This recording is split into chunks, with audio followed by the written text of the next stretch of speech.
करोड़ रुपयनि जूं मशीनियूं त ख़रीद थी वयूं, पर उनखे हलाईंदो केरु?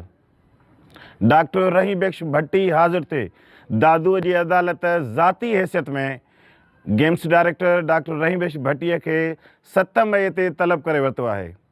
डिस्ट्रिक्ट एंड सेशन जज दादू पारां अहिड़ो लेटर रहीम बख्श भट्टी डायरेक्टर गेम्स खे जारी कयो वियो आहे ऐं उनखे 7 मई ते तलब कयो आहे। डिस्ट्रिक्ट एंड सेशन जज दादू पारां डॉक्टर रहीम बख्श भट्टीअ खे ज़ाती हैसियत में तलब कयो वियो आहे। लेटर में ॼाणायो वियो आहे त मेयर अस्पताल जो एमएस आहे उन ॿुधायो आहे त हीअ अस्पताल गेम्स डायरेक्टर डॉक्टर रहीम बख्श भट्टीअ जे अंडर में अचे थी, उन सां ॻंढियल आहे।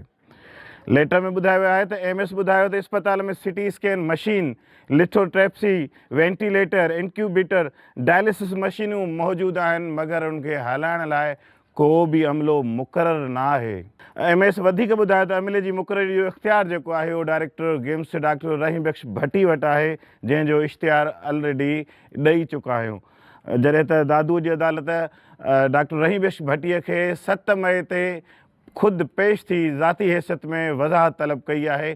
2 खां 3 साल अॻु मेहड़ हॉस्पिटल जेका तालका हॉस्पिटल हुई उहा गिम्स जे जेको आहे गिम्स सां ॻंढी वई हुई ऐं उनजी जेका बजट आहे उहा गिम्स सां ॾिनी वई हुई, जंहिंखां पोइ धड़ाधड़ मशीनियूं तो ख़रीद कयूं वयूं, मगर हिन वक़्त ताईं उहा इस्पताल फंक्शन न थी सघी आहे।